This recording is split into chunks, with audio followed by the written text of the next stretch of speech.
Welcome to our channel. Today we how to invest with Procter & Gamble, complete guide step by step clearly. Investing in Procter & Gamble can be a rewarding decision for both novice and seasoned investors.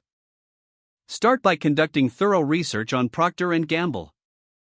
Understand the company's historical performance, market position, and product portfolio.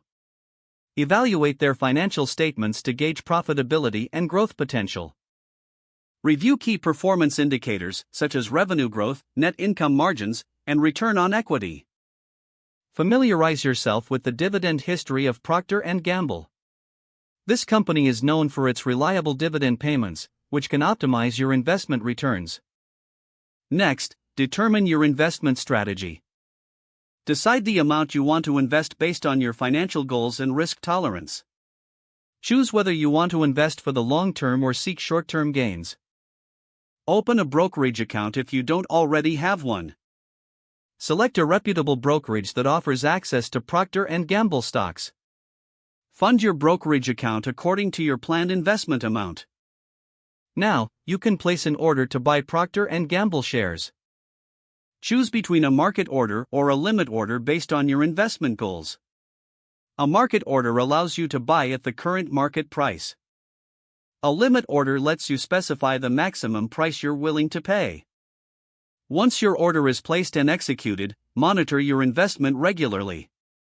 Keep track of Procter & Gamble's performance and any news impacting the company. Consider diversifying your portfolio with stocks from other sectors to mitigate risk. Reassess your investment strategy periodically. Stay informed about shifts in market conditions and economic trends. Lastly, remember to take advantage of tax-advantaged accounts, if possible. Investing in Procter & Gamble can lead to steady growth and passive income over time. With careful planning and informed decision-making, you can enhance your investment journey. Now that you're equipped with this complete guide, you're ready to make your investment decision.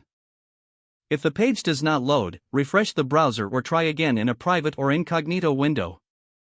Make sure you are using the correct email address, then retype it carefully to avoid small typos. Don't forget to like this video and subscribe to our channel for more step-by-step tech guides.